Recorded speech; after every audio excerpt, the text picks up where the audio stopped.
Assalamualaikum warahmatullahi wabarakatuh.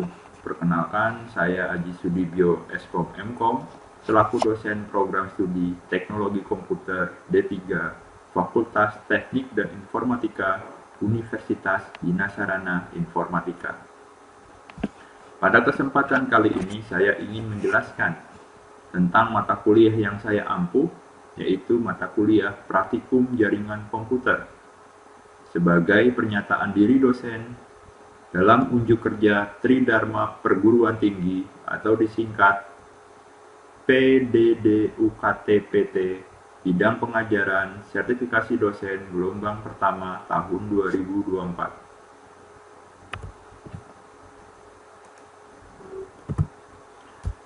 Mata kuliah Praktikum Jaringan Komputer merupakan mata kuliah praktikum yang berisikan tentang konfigurasi sebuah router agar dapat mengelola data baik secara lokal maupun secara wide network. Adapun CPL program studi yang dibebankan pada mata kuliah ini, yaitu pada poin sikap memiliki 2 poin. Yang pertama, dapat bekerja sama dan memiliki kepekaan sosial, serta kepedulian terhadap masyarakat dan lingkungan. Sikap yang kedua, taat hukum dan disiplin dalam kehidupan bermasyarakat dan bernegara. Lalu pada CPL ini juga memiliki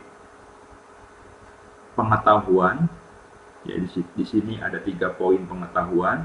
Yang pertama yaitu menguasai konsep teoritis bidang pengetahuan sistem komputer secara umum dan konsep teoritis bagian khusus dalam bidang pengetahuan tersebut secara mendalam, serta mampu memformulasikan penyelesaian masalah prosedural. Pengetahuan yang kedua, memiliki pengetahuan yang memadai terkait dengan cara kerja sistem komputer dan mampu merancang dan mengembangkan berbagai produk piranti berbasis digital. Pengetahuan yang ketiga, memiliki pengetahuan yang terkait dengan perangkat keras komputer, jaringan komputer, dan piranti perangkat lunak serta pengetahuan yang berkaitan dengan penerapan maupun penggunaan teknologi sistem tertanam atau embedded system yang mendukung otomatisasi industri. Pada CPL program studi ini juga memiliki 3 kategori keahlian khusus, yaitu keahlian khusus pertama, mampu mendesain, mengembangkan, dan melakukan tes pada komputer atau sistem berbasis komputer. Keahlian khusus yang kedua, mampu melakukan instalasi perangkat komputer beserta peralatan dan komponen pendukungnya, serta melakukan verifikasi stabilitas, interoperabilitas, keamanan, dan skalabilitas pada arsitektur komputer. Keahlian khusus ketiga, mampu menganalisis data pada jaringan, konfigurasi jaringan, permasalahan jaringan, dan pemodelan jaringan. Pada CPL program studi ini juga memiliki keahlian umum, yaitu ada 2 poin. Keahlian umum pertama, mampu melakukan rancang bangun perangkat keras dan lunak atau embedded system dengan menggunakan metode, teknik, dan alat bantu sesuai kebutuhan pengguna. Keahlian umum yang kedua memiliki kemampuan untuk mengembangkan perancangan jaringan.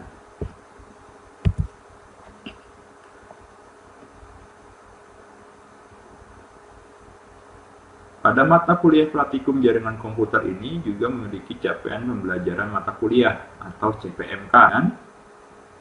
Yang pertama, mampu mengidentifikasi sistem operasi pada jaringan. Yang kedua, dapat mengelola alamat jaringan pada perangkat jaringan. Yang ketiga, mampu mengumpulkan pengalamatan jaringan. Yang keempat, mampu menentukan spesifikasi perangkat jaringan berbasis wireless. Yang kelima, mampu menerapkan perangkat jaringan wireless. Yang keenam, mampu mengukur perangkat jaringan wireless. 7. Mampu menyiapkan perangkat jaringan jenis router yang digunakan. Kedelapan, mampu mengoperasikan router pada perangkat jaringan. Kesembilan, mampu mengukur routing pada perangkat jaringan. Adapun pembahasan materi yang ada pada mata kuliah praktikum jaringan komputer, yaitu pertemuan pertama, jaringan komputer dasar, topologi, dan IP address. Pertemuan kedua, praktikum pembuatan kabel cross dan strike.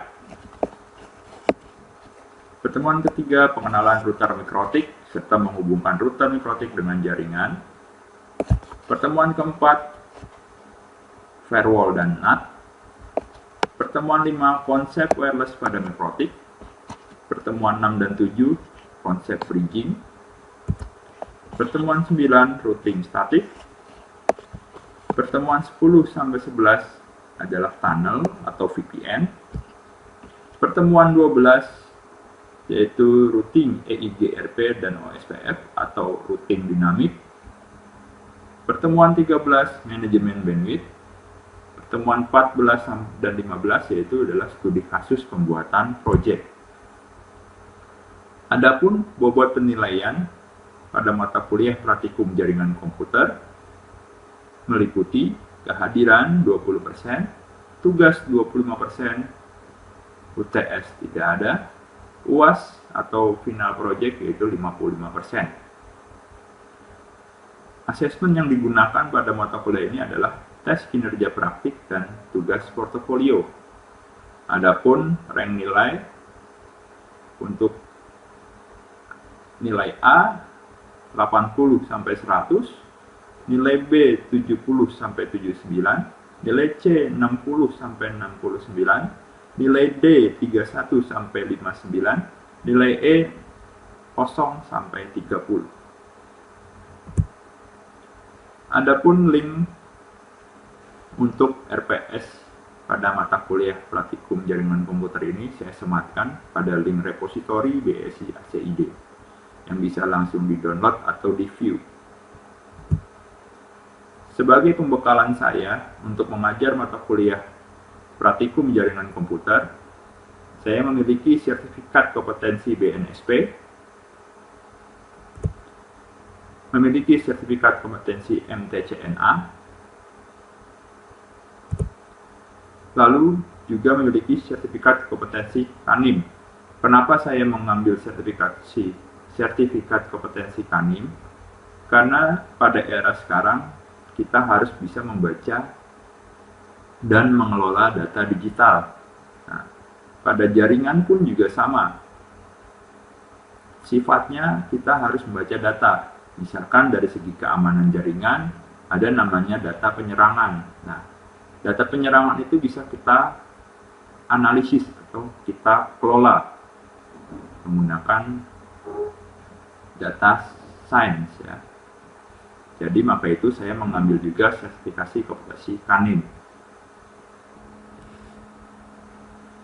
Selanjutnya, mari kita simak salah satu video pengajaran praktikum jaringan komputer pada pertemuan 3 yang telah saya lakukan. Berikut videonya.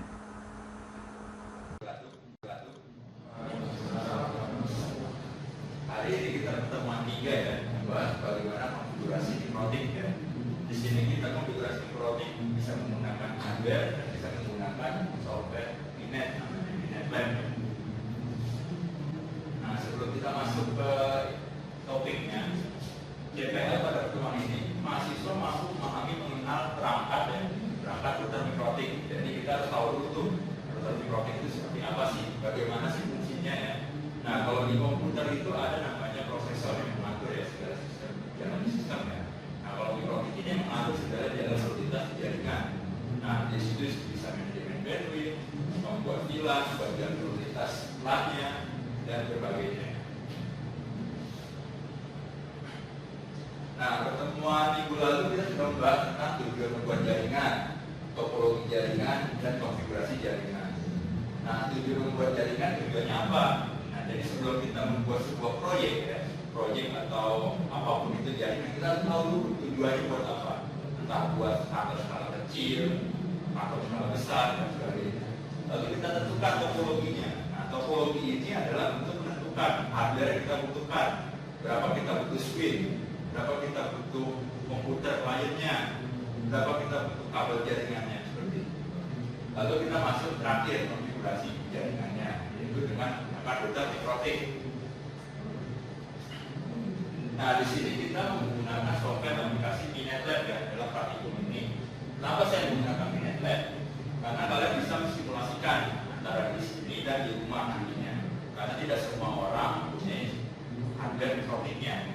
Nah, pada MinNetLab ini menggunakan aplikasi Linux ya, open source ya, jadi gratis, free. Nah, kita install dulu MinNetLab di virtual machine ya, lalu kita panggil dia di browsernya. Nah, ambil IP-nya via browser. Nah, pada MinNetLab itu di virtual machine IP-nya berbeda-beda ya. Kalau di sini IP-nya adalah 192.168 dan 128. Nah, kita panggil di browsernya sebelah sini. Dia lalu masukkan password usernya. Nah, password defaultnya adalah admin dan passwordnya MinNet. Lalu kita klik OK, nanti akan tampil tampilan seperti ini, tampilan kerjanya. Nah, tampilan kerjanya di sini tinggal kalian pilih saja yang gambar tas ya, yang gambar tas file di sini.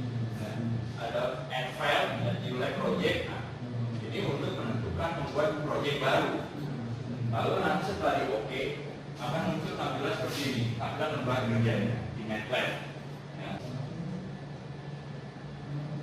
Nah, sekarang mari kita buat ya sebuah jaringan sederhana di MinNetLab-nya.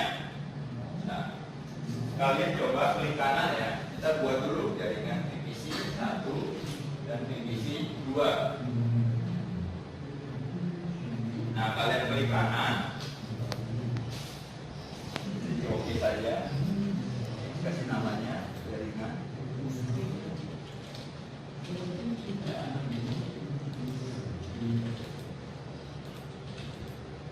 Lalu di add.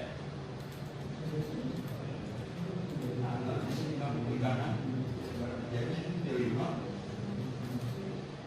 Pilih yang virtual PC. Nah, ini kasih nama PC 1.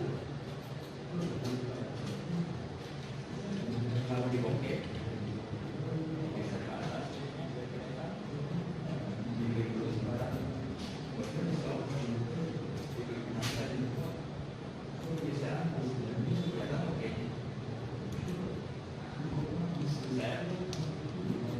Nah, kau bikin dua kanan lagi. Jadi seperti ini ya. Saya contohkan. Sekarang ini saya pilih kanan ya, pilih non di sini, lalu pilih virtual PC.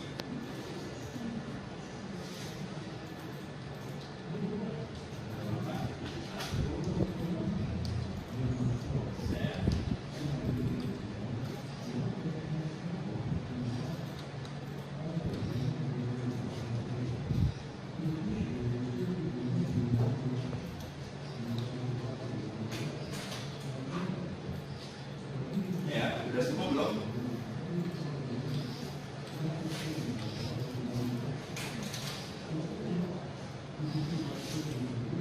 Nah, jika sudah seperti ini, kalian tarik ya.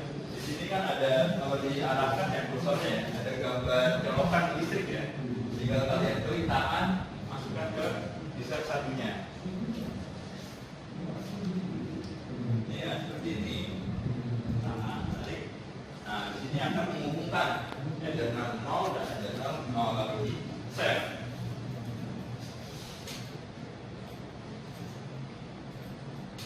Nah, jika sudah di save seperti ini, kalian klik play. Ya. Di sini ada, kalau kalian arahkan kursornya, dikatakan ada play, unplay. Sudah ya, diklik 2 kali, komputernya kita masukkan IP ya. Kita masukkan IP sesuai dengan soal yang tadi. Nah, ketika di sini IP spasi 192.168.1.2/24 ya. Spasi 192.168.1.1. Nah, jadi kita langsung ada input netmasknya. Jadi yang sebelah sini, yang depan sini adalah IP address usernya. Yang sini adalah IP netmasknya. Netmasknya ya. Di enter, oke. Dia akan mencari checking. Nah, sudah terbentuk IP-nya. Lalu sama ya. Nah, jika sudah kita tes pin ya dengan perintah pin spasi 192.168.1.2 ya ke IP komputer sebelahnya. Nah, hasilnya akan decline.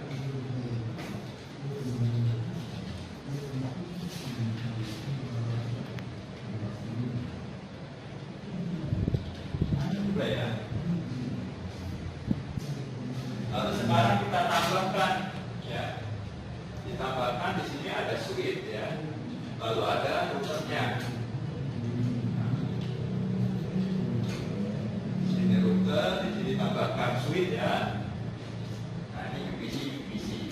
Sama seperti tadi untuk penambahkannya, kita klik kanan, pilih node ya. Di situ ada Cisco IOL. Ya. Cisco IOL. Di sininya image-nya pilih yang L2. Ya, pilih yang L2. Lalu pada bagian name-nya rubah namanya jadi switch. Lalu untuk icon-nya juga kita rubah. Nah, kita panggil di sini switch.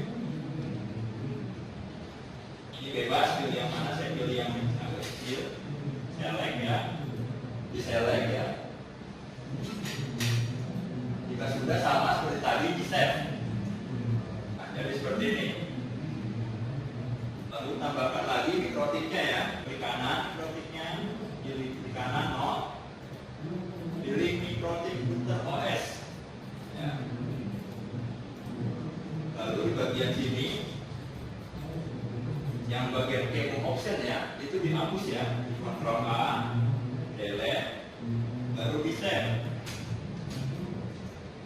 Jika mau tarik ya.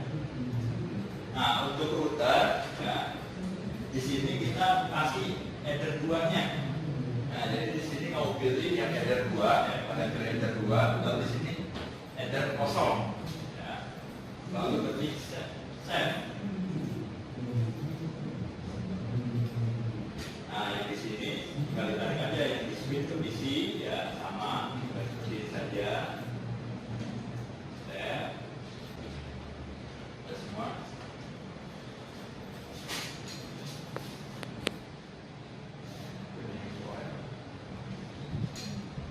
Ya.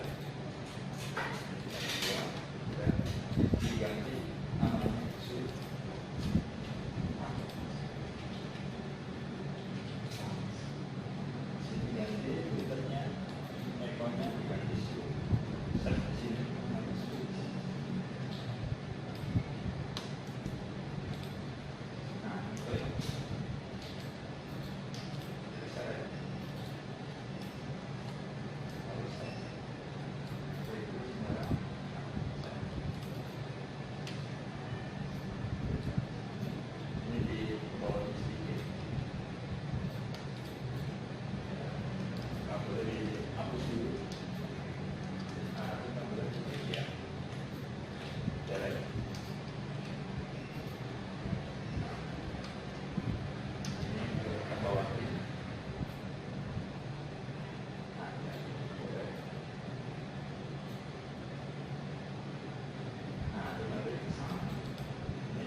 Lalu di apply.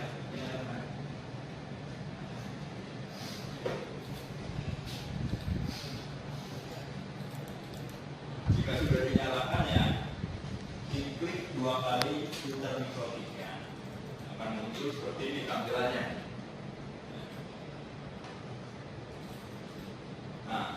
Untuk user mikrotik awal-awal masih baru ya, entah itu masih bentuk hardware ataupun virtual, mikrotik loginya itu passwordnya dia full ya. Maaf, admin, loginnya admin. Nah, passwordnya masih kosong, ya langsung di enter saja. Nah, di sini kalian akan diminta untuk membuat passwordnya. Nah, password ini jangan sampai lupa ya. Biar gampang diingat, di sini saya passwordnya 1, 2, 3, 4, 5. Enter, di sini tulisnya perulangan ya, 2 kali ya. 1, 2, 3, 4, 5.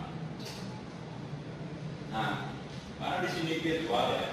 Jadi ketika kita habis buka mikrotiknya, di sini dia tidak akan bisa langsung bekerja mikrotiknya. Jadi kita harus di close dulu nih, yang bagian tab kuning ya. Bagian tab kuning ini harus di close. Ya. Kita minimize, kita panggil ulang lagi. Nah, baru nanti dia akan seperti ini hasilnya. Kita cek interface. Spasi PDF. Nah, di sini akan terbaca semua ethernet-nya. Ada 4 ethernet di dalam satu mikrotik.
Mikrotik ya, mikrotik di situ lingkup harus pakai tab aja tulisnya.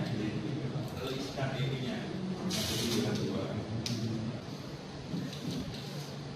Nah, jika sudah seperti ini ya, coba kalian klik ya, klik ke interface satunya lagi tadi. Ya. Interface ya. Kamu pilih di routernya, IP-nya yang IP komputer PPC-nya. Dan 2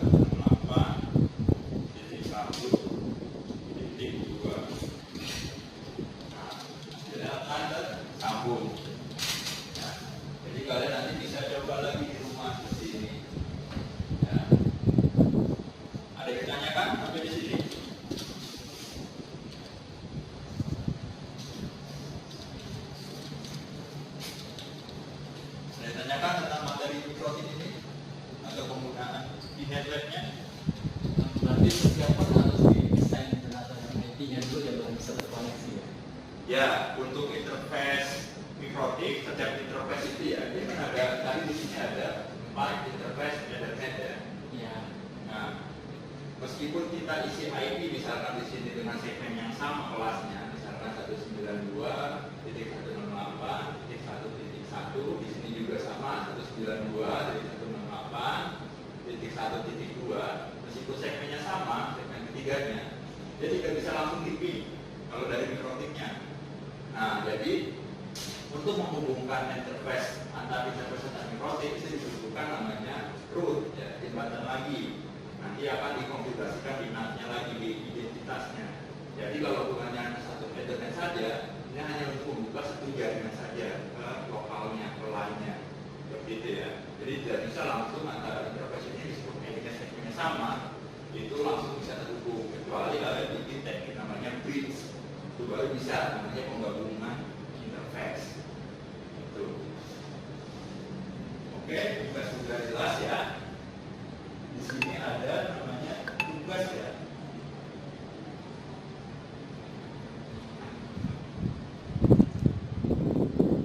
Nah, nanti tugasnya di rumah ya. Kalian coba dengan jaringan tadi, IP-nya diganti ya. IP-nya harus menggunakan IP address dengan IP DHCP ya. Buat IP DHCP pada di komputer tadi, jadi IP ini dapatkan IP DHCP otomatis dari si router. Lalu si router juga bisa direpot dengan Windbox. Tadi kan kita menggunakan konsol ya, CLI. Nah sekarang kita menggunakan bunyinya, aplikasi Windbox. Jadi kalian tugasnya buat jaringan ini bisa direpot dengan Windbox. Lalu buat IP address pada VPC 1 dan 0 dengan IP DHCP dengan statik ya. Dan saya kira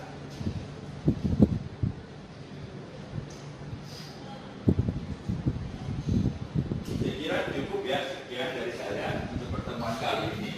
Terima kasih atas perhatiannya. Jika tidak ada yang ditanyakan lagi, bisa ditanyakan nanti di grup WA ya. Karena kita sudah ada grup WA-nya, bisa tanyakan di situ, saling sharing lagi. Terima kasih sebelumnya.